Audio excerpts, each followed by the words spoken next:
Hey, what is going on, guys? This is SMEB Reviews. It's time to review the fifth studio album by the band, The Killers. Let's get to it. Up front, Wonderful Wonderful is a great album. Honestly, I'm really enjoying pretty much the whole album. I mean, it's diverse. It mixes political with introspective, and it's just different for the band. It's a little less, it's a little out of their comfort zone, a little more experimental, and it's something that's really interesting to see.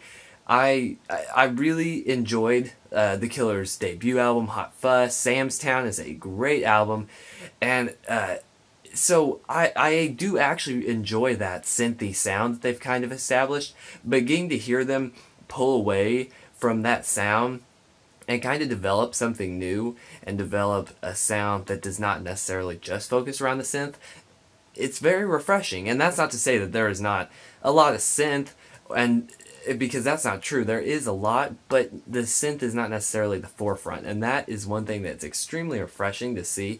Just to see that this band is trying to evolve and not move away from their influences, but trying to evolve and continue to produce different kinds of music. It's very interesting and very refreshing as a listener. We have songs that are much more slow and synth driven, just slight synths in the background, maybe a little guitar flourishes here and there, such as Have All the Songs Been Written? And then you get bombastic 70s disco style of music like with The Man. It's just very diverse, and just with the fact that I can say that listening to this album I hear a lot of 70s influences really shows that the band is doing something different, because synths in general are just associated with the 80s, and there's just a lot of that disco inspiration, and even just 70s like rock music.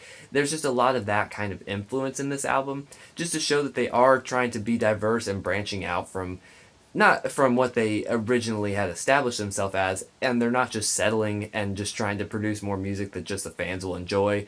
They're trying to experiment and do something different, and really it works. It really comes off well. The thing that really stands out is that these songs are catchy but not simplistic. They're not written just to be instant pop radio hits. They definitely have some complexity, whether it's in the guitar or the diverse drum work.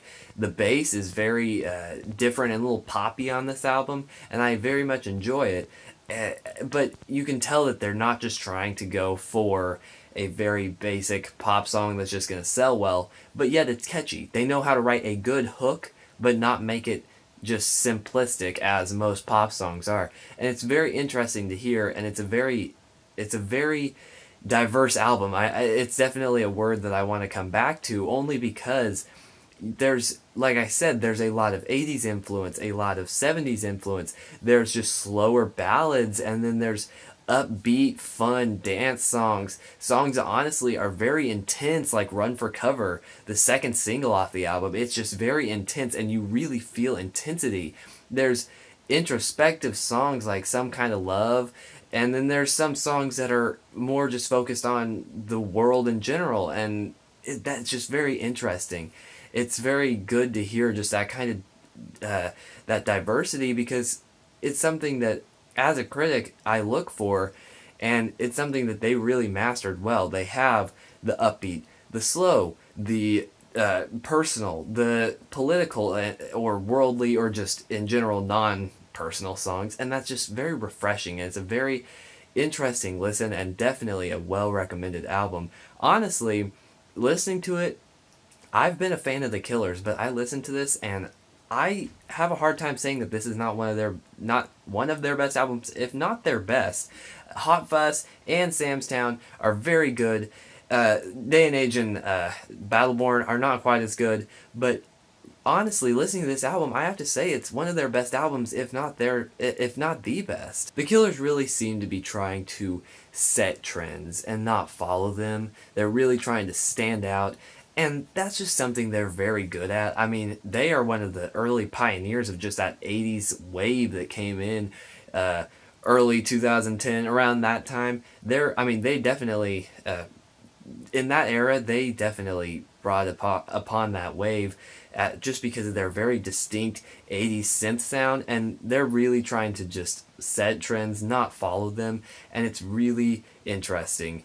And honestly, just listening to Brandon Flowers' voice, it is such an interesting voice, and he has such control of his voice and knows completely what he's doing with it. And that's something that I don't think every vocalist is really as good at. They don't necessarily have full mastery of their voice, especially in like higher ranges. But Brandon Flowers, honestly, he has such a nice range, and he really has that control of his voice. And even when he intentionally takes himself out of key, it's intentional, and you can hear there's a reason for it, and it's just because of his mastery of his voice, and that's something that's very interesting, and he has a very good voice, and a voice I really, really respect. Interestingly enough, I want to talk about Run for Cover. This is a song that honestly I feel like fits very well with some of their early catalog. It's rock, but it also has those synths that we know the Killers for. It's definitely one of those songs that I feel like is very reminiscent of their early songs, but honestly, this song is a very good standout track. The guitar solo is just amazing and so perfect for the song and the atmosphere they're trying to create. Lyrically, it's just great. I mean, and there's so many different ways it could honestly be interpreted. You could, I mean, depending on how you interpret it, it comes across very political and seems very anti-Trump, and that's something that's very interesting. Like, just listen to the lyrics and try to listen to it that way. But also you could just hear it as, I mean, Run for Cover, it's kind of talking about running from someone or something, I guess. And so you could just hear it, you know, you're running from responsibility, something, a boyfriend, girlfriend, that kind of thing. But yet, obviously the person who's running wants to trust them, and the specific word choice really makes you think that it's talking about politicians, and it's how you do a political song well. It's not in your face about it, but yet they throw a little word choice in there, like Brandon Flowers saying it's fake news, and that's obviously something that's in direct reference to Donald Trump, and that's something that it's very clear that it's a political song if you're thinking about it, but also if you're not as familiar with politics, or you're just hearing it somewhere else, if you're in a different place in your life and don't know or care too much about politics, then you're able to interpret it some other way, and it's a very good song. The guitar is just killer, the synths are amazing, the bass just really helps the song along, and Brandon Flowers' voice is just great. Lyrically, it's great. It's one of the best tracks.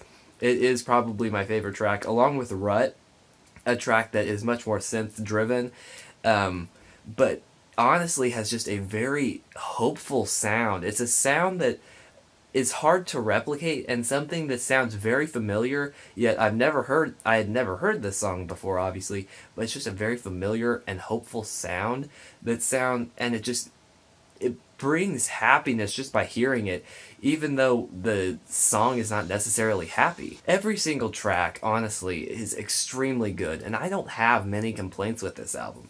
The only reason that it doesn't get a perfect rating is just because I feel like it doesn't quite hit home. Some of the songs, while extremely good, don't quite hit home. If they all hit home quite as good as Run for Cover does, and Rut, this could be a much higher rated album. It's not that this is getting a bad rating by any means, it's just not quite a perfect score, because I feel like lyrically it's not quite there. Musically it's really good, but some of the songs are a little minimalistic when I feel like it's fitting, but I feel like a little more could and should be done. It's very good. I really do enjoy this album. It's just a little shy of a perfect rating. It still, though, by no means is this a bad album, and that's why I'm going to give this album an 8.5 out of 10. Thank you guys so much for watching. It really means a lot. What did you guys think of this album? I'm sure I'm in the minority of saying that this is one of the Killers' best album. I don't know. I'd have to really think about it to say if it's their best, but honestly, it is very close to their two works that most people consider their best, Hot Fuss and Sam's Town. It is right up there, and it is a really good album, but I'm sure I'm in the minority here. I know most people think Hot Fuss is one of the best albums of all time, which it is a extremely good album, but this album really is too. what do you guys think? Leave your comments down below, or any suggestions you have for me to improve my format, or just give me some albums that you want me to check out. But besides that, I'm going to see you guys later.